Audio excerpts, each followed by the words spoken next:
Hello lovely people, today it's a video with my dearest mother. This is my mum. Do you want to introduce yourself? Hi, my name's Ghislaine. I'm Kira's mum. I'm also a Scorpio, but have far less jokes. Yeah, so that's probably a good thing. So let's get started with the interview. So, Cheers. Cheers. Thanks for coming, mum. You've come a long way for this interview. Okay, so I've just written down a few questions to ask you. And the first one is, when did you start cycling? well, interestingly enough, I started cycling the same age you did. So Oh, I was 12 and I wanted a racing bike because I wanted to explore the countryside where I lived and I wanted to ride fast. Oh, So I okay. needed a proper bike with the proper racing bars. I was quite good at running at school, Yeah. but that's too much like hard work. So I thought if I sit down and try and go fast, that's probably a good compromise. Yeah, definitely. What was your first bike? It was a steel frame Peugeot bike, beautiful Ooh. duck egg blue. Duck egg blue. Very nice. Quite heavy, but it's a very big bike, so the Mm. frame's probably 54 inches. It's way too big for me. I used to just ride in trainers, jeans or shorts in the summer. Uh-huh. Don't remember wearing a crash out. No, I No. probably didn't have mitts. What sort of racing did you do? I started racing in club time trials. I went to Leicester University in the late 80s and we basically ride from home out to Club 10 and then race and ride back. When you're saying we, you mean you and Dad? Yeah. Also, because Yeah, how long have you been with Dad? forever. Forever, like since you were 17. Yeah. That's quite a long time. Yeah. Anyway, so when she says we, she means you and Dad. Yeah, so we were members of different clubs, so we joined the Rattay Road Club, Leicestershire Road Club, Mhm. and then we ended up in the Zenith Cycling Club, which was based at Saffron Lane. It was really a track-based club. So Yeah, Coach so for Jan those Bassett. of you who don't know, Saffron Lane is an old velodrome that was in Leicester.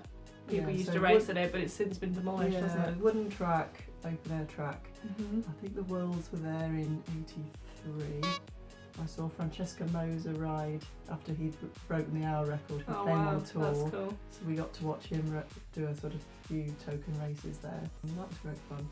And I rode a couple of national championships there. And I Yes. can remember one year, must have been early 90s, I had a new low pro bike for the Pursuit Yes. and Kilo, 24-inch front wheel.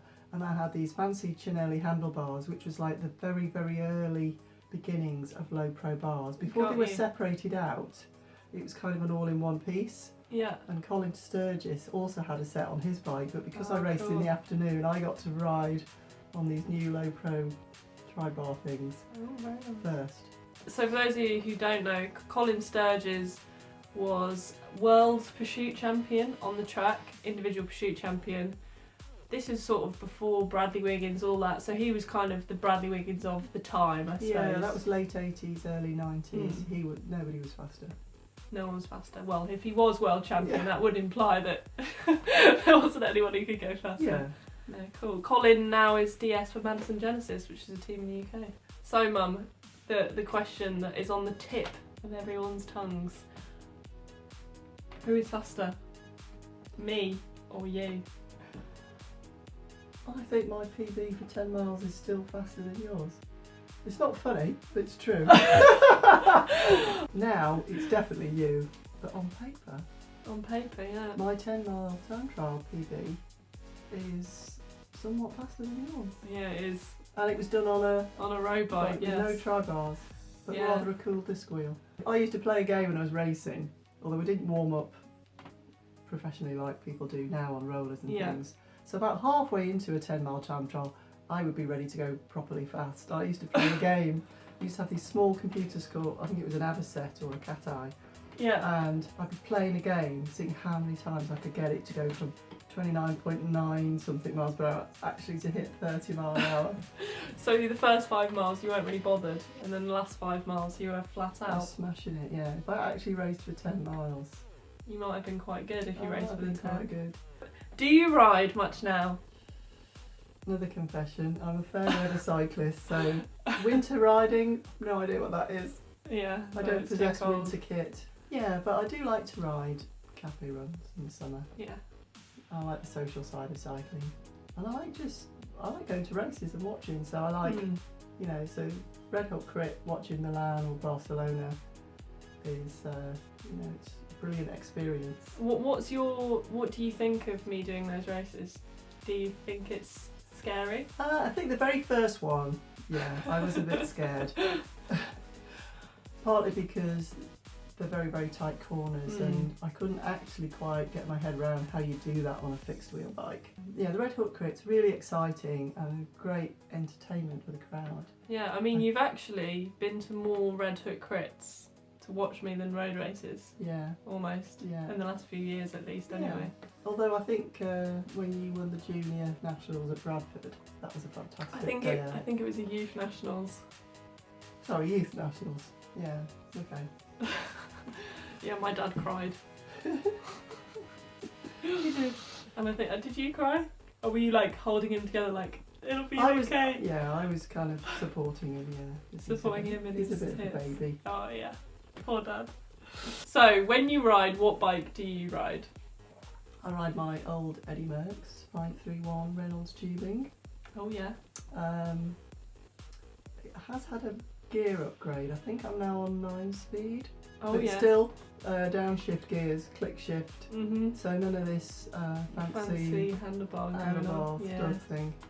But it is weird because when I did try out Di2 and then went back to that, it was like so annoying. It's like, damn it, I've got to ride with one hand to change gear. The bike doesn't feel like one with me anymore, and I don't, you know, we don't get on like we used to. So it's. But I think everyone has those days when they don't get on with their bike, don't they? Really. Yeah. So I did an interview similar to this with Dad. What did you think of it? It was highly entertaining. I mean, you've got a lot to live up to, really. I have. I can't compete with his exuberance. The big difference between your dad and me is he comes up with funny material and I laugh at all his lines. Yeah, got you. If I come up with something and make him laugh, about once a year and it's by accident. Mum has a tendency to come out with one-liners that just break people once a year. Once a year. Yeah, very famous for my rare one-liners. Oh yeah. None of which I can remember. Yeah. Me neither. But they're that rare. They were that good that you can't even remember how. You can't even remember them. So, how? I know a lot of people will be dying to know the answer to this one. How did you meet Big Biscuit, also known as Dad, also known as Mark? I first met him outside a pub, our local pub. Oh, lovely. Called the White Lion. Thought he was quite cute. And then I actually met up with him a year later at a party. So you didn't know he cycled? No. Mark's brother was there, and he was going out with a girl at our school. So I went along, and Sean brought Mark along, and we bumped into each other. And we got you. Oh. Hey. Hey there.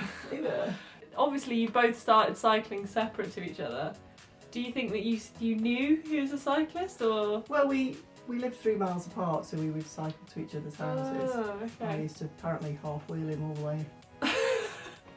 Yeah. So even then, even though I wasn't a racing cyclist, he knew I was quite fit. So, funniest moment in cycling? Right, I didn't quite fall off my bike, but I remember once laughing so much on a club run. It was when Amanda used to come out with us. Mm-hmm. Amanda's been in a few videos. From the Long Night podcasts. Yeah. And we were out with one of our youngsters called George, and he just recently learned to ride his bike without putting his hands on the handlebars. Mm-hmm. So we were just a couple of miles from home, and Amanda and George decided to have this competition about who could ride without their hands on the handlebars. And the next thing, George was in the middle of this country lane, riding with no hands on one foot, and he was just riding around like this on one foot, and I just nearly fell off my bike because I just couldn't believe that someone could actually ride with just one foot on the pedal. Magic days. That's a good one. It's not quite as good as a tampon up the nose, but it's up there. It's up there. Oh, so any cycling advice for people out there? It's all about quality, not quantity. That's my advice. top tip. Top tip, it's just lame. Quality, not quantity. Don't do lots, do a little and do it good. Yeah, well, your dad has a story of a guy who became a national champion, and he literally trained 15 minutes a day. He worked shifts, and he'd do his training. He'd do specific efforts on his way to work, to and from work, and he became a national champion. And he did it on very little hours in the saddle. That's cool. It is. 15 minutes a day? Yeah. National champion. On 15 minutes a day? Yep. What am I doing wrong? I don't know. I'm just wasting my time riding for hours. I could be doing 15 minutes. Guys, that's it. You just got to ride for 15 minutes, but just make them a really good 15 minutes. What does he do to go flat out for 15 minutes? Well, no, it would be specific efforts. I mean, maybe he was That's maybe high he was a track, intensity maybe he was a training. track sprinter or a kilo rider, but it is possible to do certainly some of the shorter track distances on very little timed training. And every dollar you bank in the endurance bank is a dollar you can't spend on speed training. Such wise words. Well, I mean, I must have done very little training, but most of it was on the track, which is absolute short shot. You're behind specific. a motorbike for 5-10 minutes, Yeah. at 35 miles an hour. And you come off of that, you feel like someone's ripped you a new pair of lungs, but you know, it makes you faster. But I mean, you must have done like club runs and that sort of riding as well. I did, but I did, I just didn't like them. it's a bit, you know, a bit long. No, I didn't know. Once you get beyond 50 miles, I couldn't see the point of 70 or 80 or hundreds or... This is true. In case you didn't know, I also did an interview very similar to this with my dad, which I posted up yesterday and the day before, so check that out if you haven't seen that already. Mum thinks it's good. Yeah, Mark's hilarious. He's alright. Did you know he was a Scorpio? If you like this video, don't forget to subscribe. Kira is doing a video every day this month in January. If you didn't already know. Yeah, well, And now as you always, don't forget to risk it for a biscuit. For a biscuit.